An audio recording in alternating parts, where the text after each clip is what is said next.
नमस्कार, मैं हूं आशुतोष और आप देख रहे हैं सत्य हिंदी पर हमारा विशेष कार्यक्रम श्रवण घर की खरी खरी। हमारा वो कार्यक्रम जिसमें श्रवण जी देश के जाने माने पत्रकार संपादक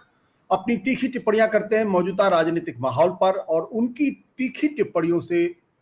चाहे सत्ता पक्ष हो विपक्ष दोनों ही नहीं बचते, दोनों ही तिल मिला के रह जाते हैं। आज एक बहुत ही महत्वपूर्ण मसला है जुडिशियरी की इंडिपेंडेंस का, यानी न्यायपालिका की स्वतंत्रता का। क्या न्यायपालिका को लेकर तमाम तरीके के सवाल पिछले कई सालों से लगाए जा रहे हैं और ये कहा जा रहा है कि दरअसल जुडिशियरी भी जो है वो इस वक्त एक संस्थान के तौर पर या तो कॉम्प्रोमाइज्ड होती हुई दिखती है या फिर सरकार के पक्ष में फैसले करते हुए ही दिखाई पड़ती है। जुडिशियरी की इंडिपेंडेंस एक बहुत ही महत्वपूर्ण मसला है, लेकिन पिछले दिनों सुप्रीम कोर्ट ने कुछ ऐसे फैसले किए हैं जिसकी वजह से सरकार को काफी मिर्ची लगी और सरकार को काफी दिक्कतों का सामना करना पड़ा है, विशेष तौर पर इलेक्टोरल बॉन्ड्स को लेकर। इलेक्टोरल बॉन्ड ने एक तरीके से सरकार के सारे कच्चे चिट्ठे खोलकर रख दिए हैं और साथ ही साथ भारतीय जनता पार्टी के भी कच्चे चिट्ठे खोलकर रख दिए हैं और प्रधानमंत्री नरेंद्र मोदी पर भी कई सवाल खड़े हो गए हैं जिनको विपक्ष और मीडिया लगातार मुद्दा बनाने की कोशिश कर रहा है। इस संदर्भ में सबसे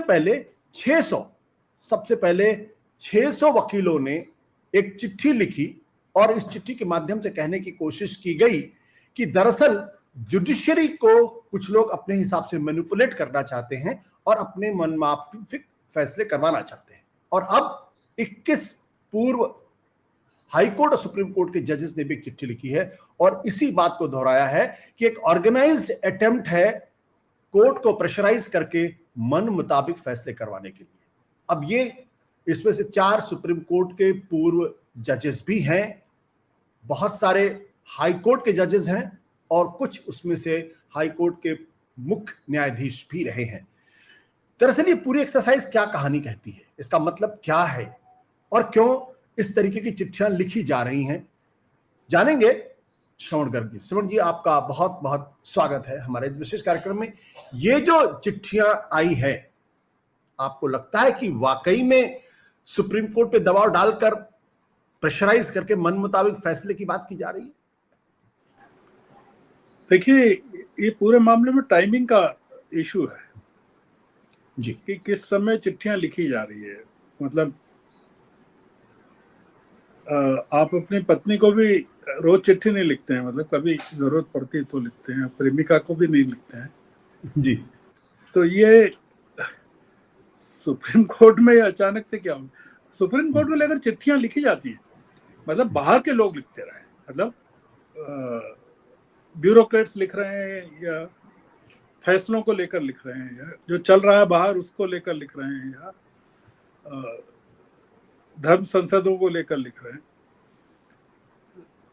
अदालतों के वकील लिखें और सुप्रीम कोर्ट और हाई कोर्ट के जजेस लिखें, पूर्व जजेस, तो कुछ ऐसा लगता है कुछ दाल में काला है। मतलब ये कुछ जनता के बीच में इस समय चर्चा ये है कि संयोग है क्या कुछ कि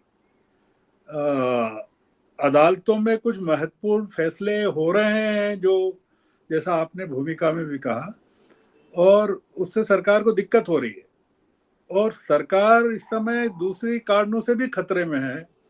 और चुनाव सिर पर है और इन फैसलों का भी चुनाव पर असर हो रहा है या हो सकता है। ऐसे टाइम पर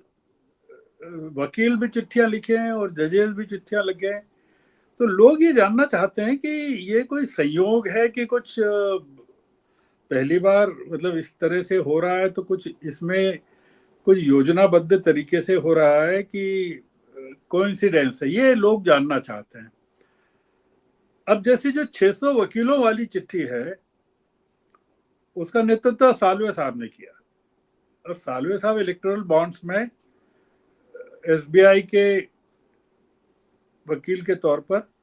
पेश हुए थे। बहुत सीनियर वकील हैं, देश के जाने माने हैं, नाम है उनके नेतृत्व, उनका भी नाम है हस्ताक्षर का, और इसमें आदिश अग्रवाल जी का भी नाम है, जिनके बारे में ये है कि उन्होंने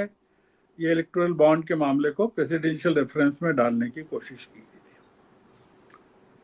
सबसे ज्यादा तो ये हुआ था कि वो 600 लोगों की जो चिट्ठियां थी उसको पीएम ने टेक किया अपने ट्विटर अकाउंट पर और उसके साथ अपनी टिप्पणी के साथ उसको उन्होंने पोस्ट किया एक्स हैंडल पर। अब आशुतोष जी, मामला यह है कि देश में कोई 15 लाख के करीब वकील हैं, वकालत जो करते हैं, और हर साल 60 से 70 हजार कानून के विद्यार्थी वकालत के प्रोफेशन में जुड़ते हैं। और ये जो 15 लाख हैं, और जुडिशियल सर्विसेज में सुप्रीम कोर्ट से लगाकर हाई कोर्ट और नीचे की अदालतों में कोई 25 हजार के करीब जजेस वगैरह हैं, और लाखों लोगों का, करोड़ों लोगों की जिंदगी इस पूरे मामले में जुड़ी हुई है। रोजगार के तौर पर भी जुड़ी हुई है, इंटरेस्ट के तौर पर भी जुड़ी हुई है जी। अब हो ये रहा है कि जो सुप्रीम कोर्ट में चल रहा है, वो लोग देख रहे हैं कि यार ये चल क्या रहा है, मतलब ये मतलब अचानक से क्या हो गया है कि वकील भी चिट्ठियां लिख रहे हैं और जजेस भी लिख रहे हैं, और जजेस में 4,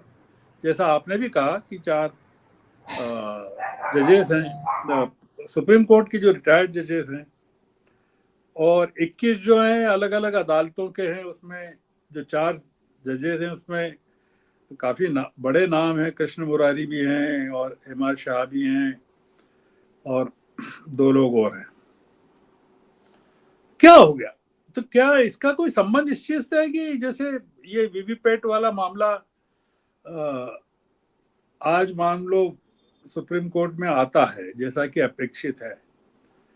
क्या उससे कोई लेना देना है क्या? या 600 वकीलों की चिट्ठी का लेना देना क्या अरविंद केजरीवाल से लेना देना था क्या, कि वो उनका केस दिल्ली की अदालत में था और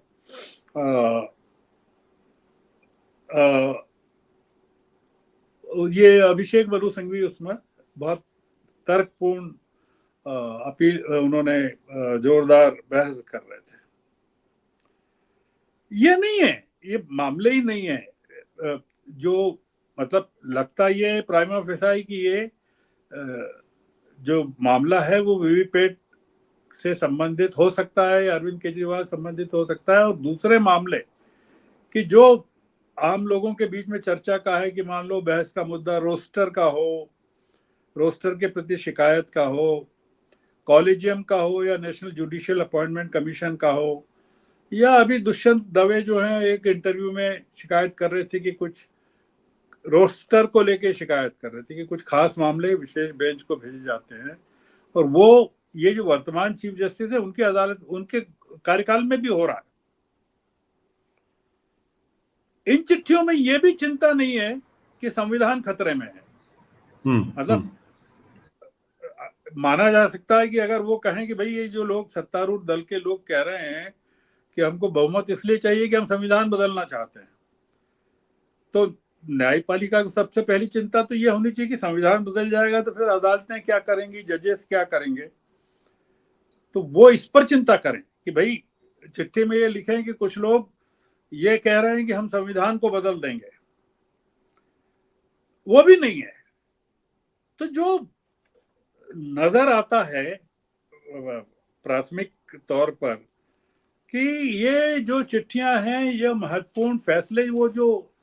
अदालत लेने जा रही है उनको थोड़ा सा उनके बारे में आगाह किया जा रहा है, सावधानी बरतने को कहा जा रहा है कि भाई देखिए आप पॉपुलिज्म में मत चले जाइए, और थोड़ा सा देख लीजिए कि क्या हो रहा है। ये जो कह रहे हैं कि ये जुडिशरी का स्वर्ण काल चल रहा है या स्वर्ण काल के तौर पे देखा जाएगा। दूसरी चीज ये कि 600 वकीलों की चिट्ठियां कोई 60 मिनट में तो हो नहीं सकती, या एक दिन में नहीं हो सकती, या 21 जो जजेस हैं हाई कोर्ट के और सुप्रीम कोर्ट के, इसमें खासकर दीपक वर्मा हैं, कृष्ण मुरारी हैं, दिनेश माहेश्वरी हैं, एम.आर. शाह हैं, या हाई कोर्ट में अलग अलग जगह के रिटायर्ड लोग हैं, ये एक दिन में नहीं हो सकता। दोनों चिट्ठियों का मजमून भी जो लगता है, या उसकी भाषा जो लगती है, या कंटेंट जो लगता है, वो भी ऐसा लगता है कि ये बाएं हाथ से एक चिट्ठी लिखी गई और दाहिने हाथ से दूसरी चिट्ठी लिखी गई, जैसे गांधी जी दोनों हाथ से लिखते थे। तो पहली चिट्ठी में आरोप लगाया गया है कि एक खास समूह न्यायपालिका पर दबाव बनाना चाहता है और उसकी स्वायत्तता और संप्रभुता पर हमला कर रहा है, खास तौर पर राजनीतिक लोगों से जुड़े मामलों और भ्रष्टाचार के केसों में ऐसा किया जा रहा है। अदालत के स्वर्णिम काल जैसी बातें कही जाती हैं। अब ये पहली चिट्ठी है, मतलब ये जो केजरीवाल का मामला आने वाला था, जो कहा है चर्चा में जो है वो बता रहा हूं, पुख्ता तौर पर नहीं कह सकते, पर केजरीवाल के मामले में जो दलीलें थी इनकी कपिल ये इनकी मनु संघवी की, और कपिल सिब्बल सुप्रीम कोर्ट में ये कह चुके थे कि इस दौर को स्वर्णिम काल के तौर पर नहीं देखा जाएगा। अब लोग पूछ रहे हैं कि भाई ये जो चिट्ठी थी पहली 600 वकीलों की, उसका क्या ताल्लुक हो सकता है कि भ्रष्टाचार के मामले, राजनीति के मामले। अब आप दूसरी चिट्ठी का कंटेंट देखिए जो सुप्रीम कोर्ट के, हाई कोर्ट के पूर्व जजेस ने लिखी है, और इसका भी संयोग ऐसा बन रहा है कि बाबा रामदेव जैसे आज प्रकट हुए वहां कोर्ट में, और वो हालांकि आज जो सुनवाई में सुप्रीम कोर्ट थोड़ी नरम नजर आई और उन्होंने कहा you are doing good work वगैरह वगैरह, जजेस साहब ने कहा, फिर भी उनकी माफीनामे को स्वीकार नहीं किया। उन्होंने कहा आप 23 तारीख को आप पेश होइए, फिर देखेंगे क्या करना है। पर जो महत्वपूर्ण मामला है, अगर जो वीवीपैट का मामला है, जो सबसे बड़ा मामला है, देश के भविष्य से जुड़ा मामला है, जिस पर हमने कल चर्चा की थी, अब वो कह रहे हैं, ये जो जजेस हैं उनका क्या कहना है, कुछ संकीर्ण राजनीतिक हितों और निजी लाभ से प्रेरित कुछ तत्व न्यायपालिका के प्रति जनता के भरोसे को खत्म करने का प्रयास कर रहे हैं। अब आप बताइए कि दोनों चिट्ठियों में आशुतोष जी क्या फर्क है, मतलब बुनियादी तौर पर या उसमें क्या कहा गया है? उसमें कोई कॉलेजियम की बात नहीं की गई, या नेशनल जुडिशियल कमीशन की, या जजेस के अपॉइंटमेंट को लेकर, या ये नहीं कहा गया कि न्यायपालिका ठीक से काम इसलिए नहीं कर रही कि देश के अदालतों में 5 करोड़ में से 4 करोड़ 30 लाख केसेस पेंडिंग है, इस पर कोई चिंता नहीं है, और उसमें 1,70,000 केसेस जो हैं 30 साल से 30 इयर्स से डिस्ट्रिक्ट और हाई कोर्ट में पेंडिंग है, या 5,73,000 से ज्यादा जो कुल कैदी हैं उसमें से 75% जो है अंडर ट्रायल्स हैं, विचाराधीन कैदी हैं। अब आप बताइए, ये 2022 के आंकड़े हैं, दिसंबर तक के। चिंता किस चीज की है? मतलब लोगों के मन में जो जिज्ञासा है वो ये है कि भाई ये चिंता किस चीज को कर रहे हैं, किन मामलों में ये जो टाइमिंग है, और जो भ्रष्टाचार का क्या मामला है, ऐसा राजनीतिक लोगों से मामला क्या है जो मतलब पिछले साल मार्च में 90 ब्यूरोक्रेट्स ने एक चिट्ठी लिखी थी, ओपन लेटर, जब लॉ मिनिस्टर किरण रिजिजू थे, और उन्होंने इंडिया टुडे के कॉन्क्लेव में कुछ ऐसी बातें कही थी जिसको लेकर काफी आपत्तिजनक, ये न्यायपालिका की कार्यप्रणाली को लेकर जो टिप्पणियां की थी उस पर काफी आलोचना की थी 90 ब्यूरोक्रेट्स ने। उसका कोई संज्ञान नहीं लिया कि भाई ये जो रिजिजू कह रहे हैं उसको लेकर 600 वकील उत्तेजित हो गए हों, या कुछ जजेस उत्तेजित हो गए हैं कि ये क्या कह रहे हैं भाई आप, ये तो आप हमारे ऊपर बहुत लांछन लगा रहे हैं या ये कर रहे हैं। देखिए, अब बात को समेटते हुए ये कहते हैं कि ऐसे कई मामले लोगों की याददाश्त में हैं जिनके कारण देश की न्यायपालिका के प्रति देश के लोगों का जैसे एक मामला जो मैं कोट करना चाहता हूं जी, कि जो ये आल्ट न्यूज के को फाउंडर है मोहम्मद जुबैर, उनकी गिरफ्तारी हुई एक 4 साल 5 साल पुराने ट्वीट के मामले में, जिसका कोई उस ट्वीट के कारण कोई दंगे हो गए हों, फसाद हो गए, कुछ नहीं। उनकी जो जमानत की याचिका को दिल्ली की अदालत ने नामंजूर कर दिया। अब इसके ऊपर कपिल सिब्बल ने पीटीआई के साथ इंटरव्यू में क्या कहा था? उन्होंने कहा था कि some members of the judiciary have let us down and I hang my head in shame, ये कपिल सिब्बल ने कहा था। और भी कई मौकों पर इस तरह के मौके आए, अगर लोगों की याददाश्त में हो कि यही सुप्रीम कोर्ट है, यही हाई कोर्ट्स हैं, मोहम्मद फारूकी के मामले में क्या हुआ, जाकिर जाफरी के मामले में क्या हुआ, बिल्किस बानो के मामले में क्या हुआ, किस तरह से वहाँ अहमदाबाद में या गुजरात हाई कोर्ट में कुछ जो 2002 के दंगों के जो दोषी थे उनको छोड़ा गया और फिर उनका स्वागत हुआ। ये मामला जो है, हमको जो हम अपेक्षा कर रहे थे कि जो वकील हैं, जो जजेस हैं, वो कॉन्शियसली अगर कुछ चीजों को उठाएं या उठा रहे हैं तो उनका स्वागत होना चाहिए कि वो संविधान पर हमले को उठाएं, देश के माहौल पर उठाएं, लोगों की चिंताओं को उठाएं, कॉलेजियम के मामले को उठाएं, जजों के तबादलों को लेकर जो शंकाएं होती है उसको उठाएं, जजेस के अपॉइंटमेंट्स को लेकर जिस तरह के आरोप लगते हैं उसको उठाएं। पर ये जो मामले हैं, इससे लगता ये है कि न्यायपालिका को कहा जा रहा है कि आप थोड़े से ये जो आप दिखा रहे हैं क्रांतिकारी स्वरूप अपना, और जो खास करके ये जो वर्तमान चीफ जस्टिस हैं उनके कार्यकाल में ये बहुत मुखरता से नजर आ रहा है। क्योंकि पिछली बार भी जैसे 4 जजों ने जो प्रेस कॉन्फ्रेंस ली थी उसमें भी न्यायपालिका को लेकर उंगली उठाई थी, पर उसमें मामले जो थे वो बहुत अलग थे। मतलब उसमें जो एक लीड कर रहे थे गोगोई साहब, उनका तो आपने देखा कि किस तरह से पुनर्वास हुआ। इसलिए मैं कह रहा हूं कि ये जो लोगों के बीच में जो चिंता है, और क्या ऐसा लगता है कि आने वाले दिनों में हमको क्या एक देश में ये इंप्रेशन जा रहा है क्या कि जैसे पूरी की पूरी पॉलिटिक्स डिवाइड हो गई है वैचारिक स्तर पर, वैसे ही क्या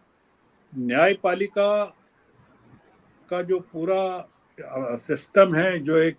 तीसरा खंबा है पूरे हमारी डेमोक्रेसी का, उसमें भी कोई वर्टिकल दरार आ गई है, जो आ गई थी पर अब दिख रही है बहुत स्पष्ट रूप से, और उसके अलाइनमेंट्स जो हैं साफ साफ नजर आ रहे हैं। और अगर ये है स्थिति सुप्रीम कोर्ट में, हाई कोर्ट में और नीचे तक है, वकीलों के स्तर तक है, तो वो पूरे के पूरे जुडिशियल सिस्टम को, जिसमें मैंने आपसे कहा कि 15 लाख वकालत करने वाले लोग हैं, 60 से 70 हजार नए लोग ज्वाइन करते हैं, और 25 हजार के करीब जुडिशियल सर्विस में सुप्रीम कोर्ट से लगाकर नीचे तक जजेस हैं। लोगों को क्या राय रखना चाहिए या क्या राय बनाना चाहिए, ये जो चल रहा है। दूसरा ये कि ये ऐसे ही चलता रहा और क्या न्यायपालिका के फैसलों को प्रभावित करने की, इसको अगर प्रक्रिया के तौर पर जनता देखने लगेगी तो फिर न्याय जो कैजुअलिटी होगी वो किस चीज की होगी, मोटे तौर पर, कि अगर वार्न किया जा रहा है कि भाई आप ये जो कर रहे हैं ये थोड़ा समझ जाइए। तो इसलिए पब्लिक डिबेट में, पब्लिक डोमेन में इस डिबेट को लाना जरूरी है कि पब्लिक को ये समझ में दिखना चाहिए, देख भी रही है पब्लिक, कि भाई ये वकील लोग जो हैं या जजेस जो हैं वो अचानक से ये उनको क्या हो गया, उनकी अंतरात्मा क्यों जाग गई है, क्या इसका संबंध, आपने जैसा भूमिका में भी कहा कि इलेक्टोरल बॉन्ड्स को लेकर जो फैसला आया और उसके बाद अब जो बहुत सारे प्रकरण हाई कोर्ट में भी और सुप्रीम कोर्ट में भी फैसलों की प्रतीक्षा कर रहे हैं और उनसे बहुत चीजें प्रभावित होने वाली हैं, तो क्या इसको जनता को किस नजरिए से देखना चाहिए और अपनी ओपिनियन बनाना चाहिए, कुल मिलाकर ये मुद्दा है। जी जी, थैंक यू सर।